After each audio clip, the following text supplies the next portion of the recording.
All right, guys, we are back. NBA first look for DraftKings for Monday.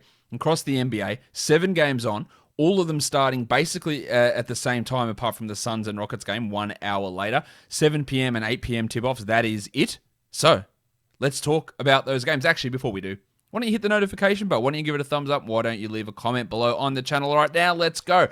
First game, Knicks, Nets. Unlikely to have Kevin Durant in this one for Brooklyn.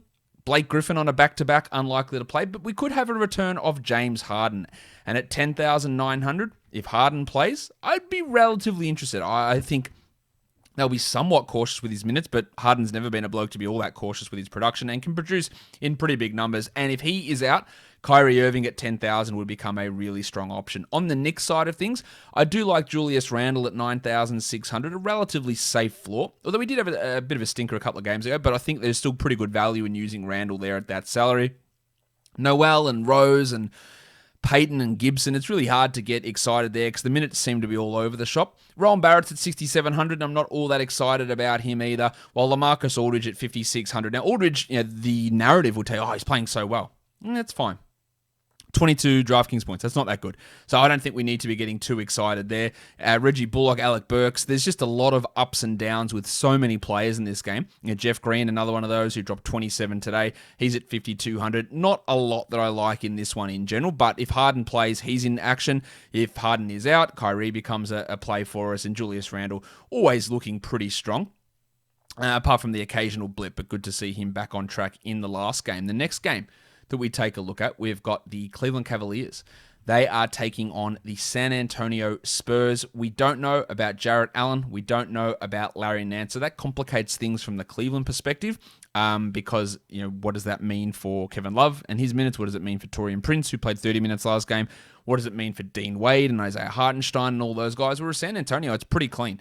We don't know if Gorgie Jang is going to play, but if he is out, Drew Eubanks takes those minutes, and that's not all that big of a deal from a DFS perspective.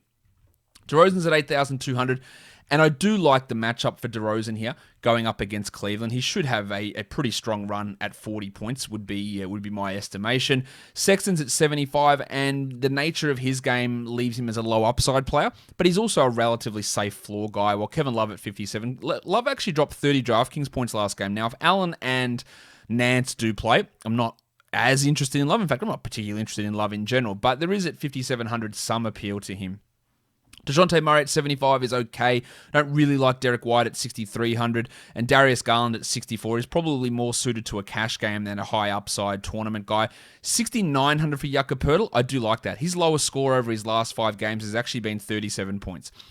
Going up against the Cavs, there is a great opportunity for big men to put up some numbers, especially if we have this situation where Allen isn't there. So I do like that for Poeltl. As for Allen at 7,700, I wouldn't want to use him. I wouldn't want to trust too much into Keldon Johnson, although he did have 37 last game. He has been very, very up and down, but a record against Cleveland is fantastic. 38 points in his matchups against the Cavs he's averaging, which is great.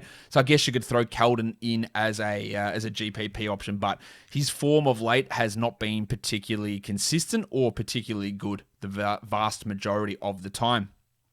We've got Washington and Toronto as the next game. The big one here is Fred VanVleet. Is he going to play? Because that opens up a ton in Toronto. We know Kyle Lowry is out. And then on the other side, 2 big ones as well. Bradley Beal and Rui Hachimura are both questionable for Washington, so lots of stuff can change in this matchup. VanVleet's at 8,100.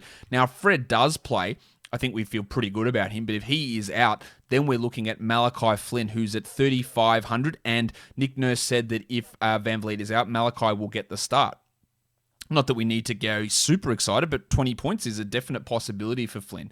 Westbrook's at 11-1. We like that, and we love it if Beal is out. I know he's going to just murder the team in terms of percentages, but that doesn't really matter here because he's going to rack up some big numbers. And then you got Davis Bertans at 3,600, which is very cheap, obviously, for Bertans because he's been very bad. But if Hachimura is out, he should get another opportunity to start. Boucher dropped 32 last game at 5,900, but I know I feel absolutely zero confidence in using him. And then you got Anunoby at 7,200, who OG is just putting up big game after big game after big game. If VanVleet is out, I'd expect his usage to go up. Same with Siakam at 85, good value in those guys. And Gary Trent at 66 would look pretty good. Now, Trent is shooting above expectations at the moment, but if VanVleet is another one that goes down, then there is so much more usage that goes into Gaz's hands. Hachimura at 71, that's probably a little bit too high for me. Denny Avdia's at 48, and I don't really care for that one either. And Robin Lopez at 45 has been playing pretty well.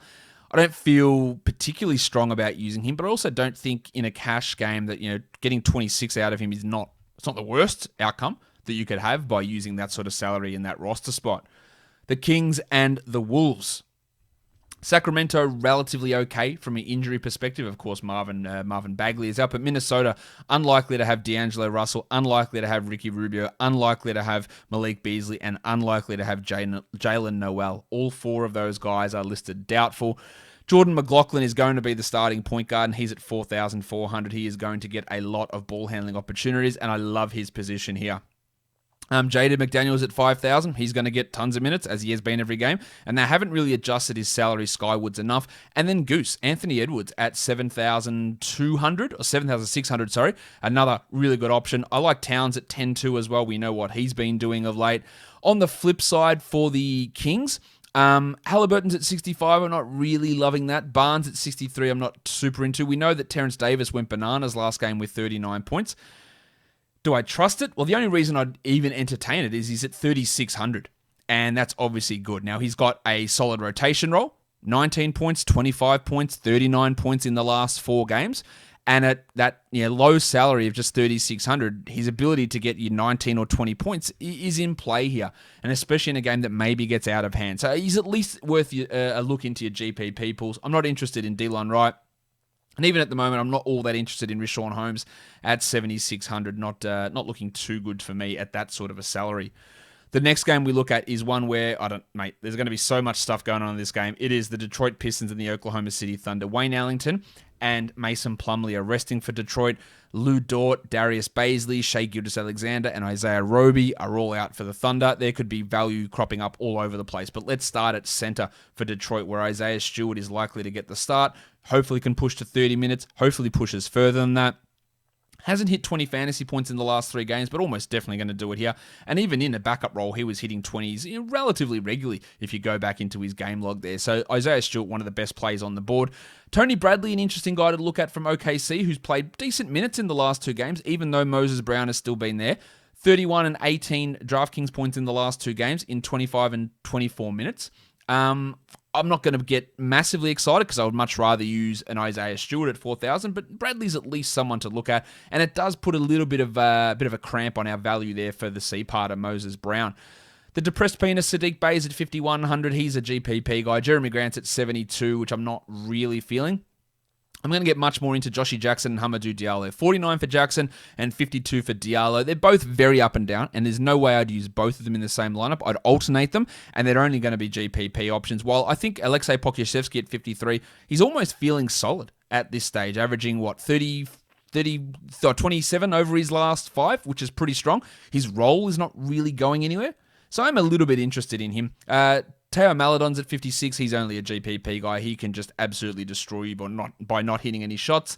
And then you got the Oklahoma City mudflap, Kenrich Williams, who I think has a pretty strong role here. 5,100. I actually like that for cash. I think there is some value in Williams to be a 26 to 28 point producer with the absences that the Thunder are going to be having in this one.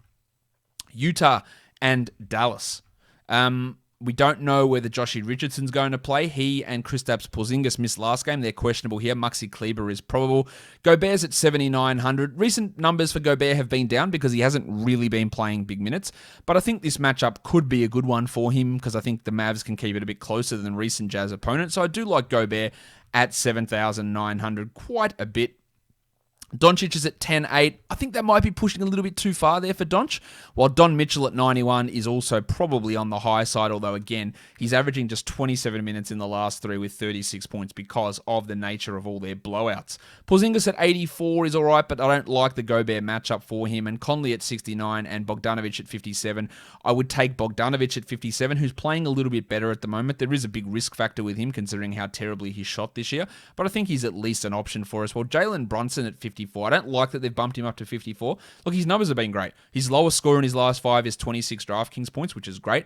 But at 54, you're eliminating a lot of upside and taking on a bit of risk there. So it's not the greatest DFS matchup. In fact, I'm not even sure this day is the greatest DFS day, even though there are a couple of opportunities that have opened up due to rests, particularly that one in Detroit.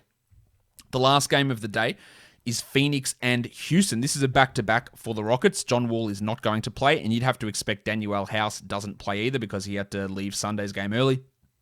Ayton's at 6,700. The matchup is good for him. But the blowout risk and the fact that I just don't trust what he's doing, he's averaging under 30 in his last 5, so it is a little bit risky to use Ayton. Bridges at 53, really struggling. I don't see many people really getting onto Bridges here, but we know that he can occasionally have these massive games where he drops 35 to 40 points. In fact, he had a 43-point game about 4 or 5 games ago, which is some pretty interesting numbers. Christian Wood at 88, I think, is too high. Kevin Porter at 73 also feels probably a little bit too high. And then you got Chris Paul at 8,300, who, again, if this wasn't likely to be a massive blowout, I'd be in on. But I just don't think that the Rockets keep this close enough to get big minutes for Paul or Booker or even Bridges or Ayton. I think there is significant risk with a lot of those guys. I'm not too far off Kelly Olynyk at 5,800. It's not the greatest play out there, but he's shown a proclivity to be able to put up some decent numbers. But all in all, the blowout risk with this one is probably just a little bit too scary. Now, if we go ahead and have a look at value across the slate, I think Naz Reid maybe in Minnesota could be worth a look. I like Isaiah Stewart, Jordan Mclaughlin, Tony Bradley, Jaden McDaniels, Ty Jerome, Anthony Edwards, Karl Anthony Towns, Maladon, Pokusevski, Harden if he plays. Of course, Van Vliet is an option, but if he doesn't play, Malachi Flynn. Westbrook, big option there. Bridges perhaps, Josh Jackson perhaps, Boucher, we look at Diallo maybe. Julius Randle, Sadiq Bey, OG Anunoby. Guys, that'll do it for me today. Don't forget, drop a subscription down below. Hit the button, hit the notification bell, hit the thumbs up, and follow my channel as well, which is in the title and in the description, Josh Lloyd Fantasy Basketball. Guys, we are done here. Thank you so much for watching, everyone. See ya.